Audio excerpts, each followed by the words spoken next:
Viral fever এই নামটা আমরা সবাই কম বেশি শুনেছি, কিন্তু এর পেছনের আসল কারণটা কি জানি? বাংলাদেশে বর্তমানে প্রায় প্রত্যেক ঘরে ঘরে ভাইরাল ফিভারে আক্রান্ত রোগীর সংখ্যা দিন দিন বেড়েই চলেছে। একটু চিন্তা করে দেখুন তো, গত কয়েক মাসে আপনার পরিবার বা আশেপাশে এমন কয়জন আছেন যারা এই ভাইরাল ফিভারে ভোগেননি? ভাইরাল ফিভার এক ধরনের জ্বর যা বিভিন্ন ভাইরাস সংক্রমণের কারণে হয়ে থাকে, আর সেটা শিশু, বড়, এমনকি বৃদ্ধ সব বয়সের মানুষেরই হতে পারে। এই জ্বর আসলে আমাদের শরীরের ইমিউন সিস্টেম যখন কোনো ভাইরাসের বিরুদ্ধে লড়াই করে তখন শরীরের তাপমাত্রা বাড়িয়ে দেয়। এ সময় ক্লান্তি, শরীর ব্যথা আর তীব্র জ্বর আমাদের দৈনন্দিন জীবন একেবারে দুর্বিষহ করে তোলে। আর সমস্যাটা আরো গুরুতর হতে পারে যাদের শরীর দুর্বল, যেমন বাচ্চা, বৃদ্ধ বা যাদের রোগ প্রতিরোধ ক্ষমতা খুবই কম। তাই ভাইরাল ফিভার সম্পর্কে জানা খুবই জরুরি, যাতে আমরা এর লক্ষণ চিনে ব্যবস্থা নিতে পারি এবং অন্যদেরও নিরাপদ রাখতে পারি।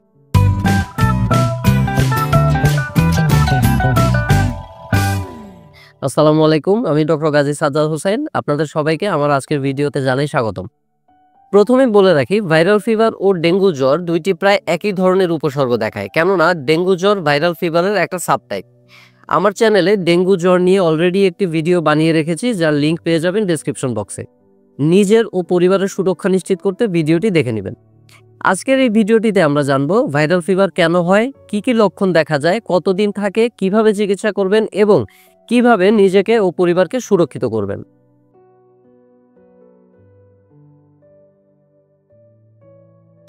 ভাইরাল ফিভার আসলে কোনো নির্দিষ্ট রোগ নয়, এটা হলো ভাইরাস সংক্রমণের একটি সাধারণ লক্ষণ। যখন আমাদের শরীর বুঝতে পারে যে কোনো ভাইরাস ঢুকেছে, তখন ইমিউন সিস্টেম অ্যাকশন নেয়, তারই অংশ হিসেবে শরীরের তাপমাত্রা বাড়িয়ে দেয়। এই জ্বর আসলে আমাদের শরীরের প্রতিরক্ষা ব্যবস্থা, কারণ অতিরিক্ত তাপে ভাইরাস টিকতে পারে না। কিন্তু ভাইরাল ফিভার সবসময় একরকম হয় না। ভাইরাসের ধরন আর শরীরের কোন অংশ আক্রান্ত হয়েছে তার উপর নির্ভর করে লক্ষণ বদলে যায়।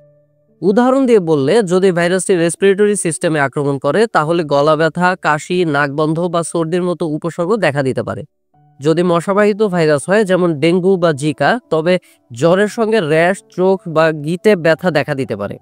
আর যদি ভাইরাস পেটের দিকটা টার্গেট করে, যেমন রোটা ভাইরাস, তখন দেখা যায় জ্বরের সঙ্গে ডায়রিয়া বা বমি।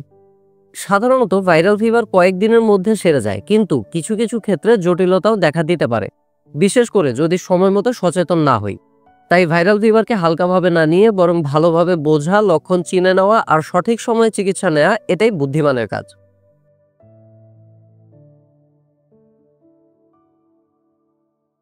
বর্তমানে বাংলাদেশে ভাইরাল ফিভার যেন ঘরে ঘরে পৌঁছে গেছে। এর প্রধান কারণগুলোর মধ্যে রয়েছে হঠাৎ আবহাওয়া পরিবর্তন, গরম থেকে হঠাৎ বৃষ্টি, আবার কখনো ঠান্ডা। এমন অস্থির আবহাওয়া শরীরের রোগ প্রতিরোধ ক্ষমতাকে দুর্বল করে তোলে, ফলে ভাইরাস সহজেই আক্রমণ করতে পারে। আর ভাইরাসে আক্রান্ত ব্যক্তির হাঁচি কাশি থেকে এই ভাইরাস পরিবেশে ছড়িয়ে পড়ে। এছাড়াও বর্ষাকালে স্যাঁতস্যাঁতে পরিবেশ ভাইরাসের বংশবিস্তার এবং ছড়িয়ে পড়ার উপযোগী পরিবেশ তৈরি করে। পাশাপাশি জলাবদ্ধতা ও মশার প্রাদুর্ভাব ডেঙ্গুর মতো ভাইরাস বাহিত রোগ ছড়াতে ভূমিকা রাখছে। এছাড়াও দূষিত পানি ও খোলা খাবার থেকে সহজেই ভাইরাস শরীরে প্রবেশ করছে। সবচেয়ে গুরুত্বপূর্ণ বিষয় হলো, ভাইরাল ফিভার একটি ছোঁয়াচে রোগ।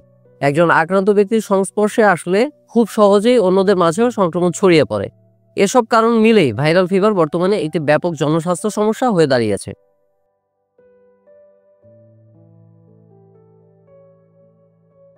ভাইরাল ফিভারের লক্ষণ ভাইরাসের ধরন অনুযায়ী ভিন্ন হতে পারে, তবে বেশ কিছু সাধারণ উপসর্গ প্রায় সবার মধ্যেই দেখা যায়। সাধারণত জ্বর 100.4 ডিগ্রি ফারেনহাইটের উপরে থাকে এবং অনেক সময় শীত বা কাঁপুনি দিয়ে জ্বর আসতে পারে। ক্লান্তি ও দুর্বলতা হয় এতটাই বেশি যে ঘুমিয়েও আরাম পাওয়া যায় না। সারাদিন শরীর ঝিমঝিম করে, শরীরও গিঁটে ব্যথা থাকে, বিশেষ করে ডেঙ্গুর ক্ষেত্রে ব্যথা অনেক বেশি হয়ে যায়। অনেক সময় মাথা ব্যথা হয়, যা একটানা চলতে পারে এবং মনোযোগ ধরে রাখতে কষ্ট হয়। শ্বাসতন্ত্র আক্রান্ত হলে দেখা দেয় গলা ব্যথা, সর্দি, কাশি, নাক বন্ধ বা পানি পড়া। চামড়ায় র্যাশ বা ফুসকুড়িও হতে পারে, যা হাম, রুবেলা বা ডেঙ্গুর ক্ষেত্রে বেশি দেখা দেয়।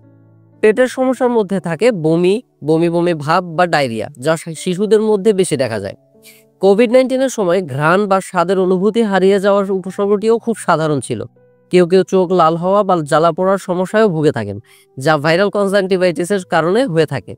তাই এই উপসর্গগুলো একসাথে বা আলাদাভাবে দেখা দিলে বুঝতে হবে ভাইরাল ফিভার হতে পারে। ভাইরাল ফিভার সাধারণত 3 থেকে 7 দিনের মধ্যে সেরে যায়, তবে কিছু গুরুতর উপসর্গ দেখা দিলে তা অবহেলা না করে দ্রুত চিকিৎসা নিতে হবে। যেমন জ্বর যদি 7 দিনের বেশি স্থায়ী হয়, শ্বাস নিতে কষ্ট হয় বা বুকে ব্যথা অনুভব করেন, তখন দেরি করা উচিত নয়। এছাড়া শরীরে পানি শূন্যতা দেখা দিলে, যেমন মুখ শুকিয়ে যাওয়া বা প্রস্রাব কমে যাওয়া, অথবা আচরণে অস্বাভাবিকতা যেমন বিভ্রান্তি বা ঘোর লাগা দেখা দিলে চিকিৎসকের শরণাপন্ন হওয়া জরুরি। কিছু ভাইরাল জ্বর যেমন ডেঙ্গুতে ইন্টারনাল ব্লিডিংও হতে পারে, যেমন শরীরে কালশিটে দাগ বা মলে রক্ত। এসব উপসর্গ দেখা দিলে অবশ্যই দেরি না করে হাসপাতালে যেতে হবে।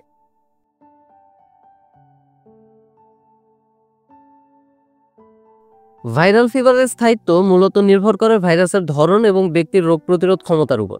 সাধারণত মৃদু মাত্রার ভাইরাল ফিভার 3 থেকে 5 দিনের মধ্যেই সেরে যায়, যেখানে সামান্য জ্বর ও ক্লান্তি, বিশ্রাম ও পরিমাণ মতো পানি পান করলেই দ্রুত কমে আসে। মাঝারি ধরনের সংক্রমণ যেমন ফ্লু বা ডেঙ্গু প্রায় 7 থেকে 10 দিন স্থায়ী হতে পারে এবং এতে শরীর ব্যথা ও জ্বর কিছুদিন ধরে থাকতে পারে।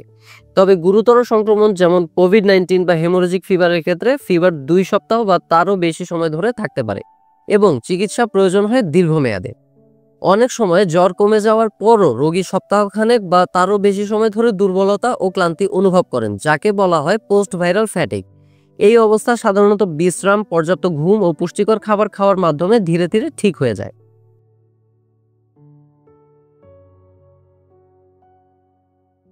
অধিকাংশ ভাইরাল ফিভার নিজে থেকেই ঠিক হয়ে যায়, তবে কিছু ক্ষেত্রে জটিলতা দেখা দিতে পারে। অতিরিক্ত ঘাম, ডায়রিয়া বা বমির কারণে শরীর থেকে প্রচুর পানি বের হয়ে গেলে ডিহাইড্রেশন হয়ে যেতে পারে, যা ক্ষতিকর।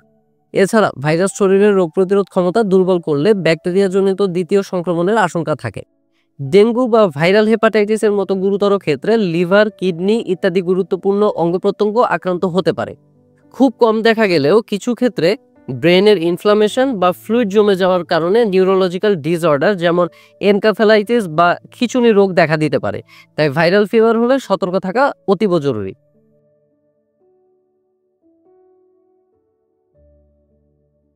যদি ভাইরাল ফিভারের জ্বর 3 থেকে 5 দিনের বেশি স্থায়ী হয় বা শ্বাসকষ্ট, বিভ্রান্তির মতো গুরুত্বপূর্ণ উপসর্গ দেখা দেয়, তাহলে অবশ্যই ডাক্তারের সঙ্গে যোগাযোগ করতে হবে। একইভাবে শরীর ডিহাইড্রেশনের শিকার হলে বা র্যাশ বেরিয়ে আসলে দ্রুত চিকিৎসকের পরামর্শ নেওয়া জরুরি।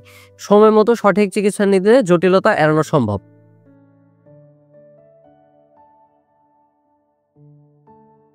ভাইরাল ফিভার অনেক সময় শুনতে সাধারণ মনে হলেও অবহেলা করলে তা গুরুতর আকার ধারণ করতে পারে। সঠিক সময়ে যত্ন না নিলে শরীর দুর্বল হয়ে পড়ে এবং জটিলতা দেখা দিতে পারে।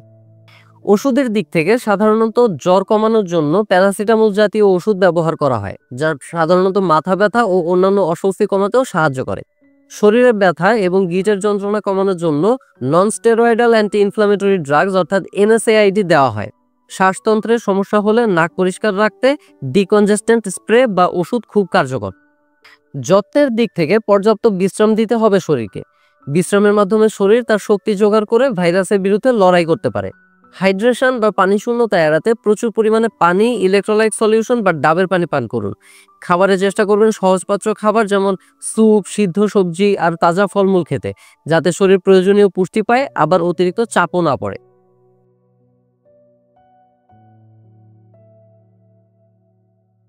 ভাইরাল ফিভার থেকে রক্ষা পাওয়ার জন্য সঠিক হাইজিন, টিকা গ্রহণ এবং হেলদি লাইফস্টাইল বজায় রাখা খুবই গুরুত্বপূর্ণ।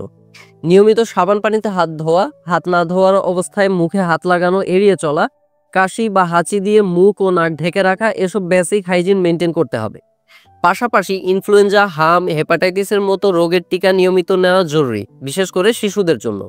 মশা নিয়ন্ত্রণে কীটনাশক ব্যবহার, মশার নেট ব্যবহার এবং জমানো পানি সরিয়ে ফেলা খুবই কার্যকর।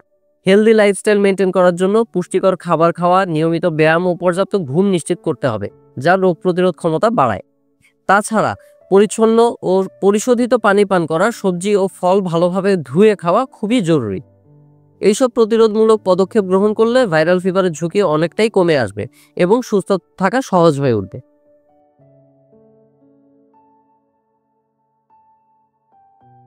ভাইরাল ফিভার সম্পর্কে অনেক ভুল ধারণা আছে, যা ভুল তথ্য ছড়াতে পারে এবং চিকিৎসায় বিভ্রান্তি সৃষ্টি করে। প্রথম ভুল ধারণাটি হলো ভাইরাল ফিভারে সবসময়ই অ্যান্টিবায়োটিক দরকার হয়। বাস্তবে ভাইরাল ফিভার ভাইরাসের কারণে হয়, তাই অ্যান্টিবায়োটিকের দরকার হয় না। এগুলো শুধু তখনই দেওয়া হয় যখন ব্যাকটেরিয়ার কারণে দ্বিতীয় সংক্রমণ দেখা দেয়। দ্বিতীয় ভুল হলো ভাইরাল ফিভার সংক্রামক নয়, যা সম্পূর্ণ ভুল, কারণ ইনফ্লুয়েঞ্জা, সাধারণ সর্দি কাশি সহ অনেক ভাইরাল জ্বর খুব দ্রুত ছড়ায় শ্বাস প্রশ্বাসের মাধ্যমে, স্পর্শ বা মশার কামড়ে। তৃতীয় ভুল ধারণা হলো ভাইরাল ফিভারে উচ্চ জ্বর বিপজ্জনক এবং তা যত দ্রুত সম্ভব নামাতে হবে। কিন্তু আসলে জ্বর হলো শরীরের নিজস্ব প্রতিরক্ষা ব্যবস্থা, যা ভাইরাসের বিরুদ্ধে লড়াই করতে সাহায্য করে। অবশ্য খুব বেশি উচ্চ জ্বর হলে চিকিৎসকের পরামর্শ নেওয়া খুবই জরুরি হয়ে পড়ে। চতুর্থ ভুল ধারণাটি হলো ঠান্ডা পানি খেলে ভাইরাল ফিভার আরো খারাপ হয়, যা সঠিক নয়। পানি পান করা জরুরি, সেটা ঠান্ডা বা গরম যেটা ভালো লাগে খাওয়া যায়। আর সর্বশেষ ভুলটি হলো ভাইরাল ফিভার শুধুমাত্র বড়দের হয়, কিন্তু আসলে এটি শিশু থেকে বয়স্ক সবার মধ্যেই হতে পারে।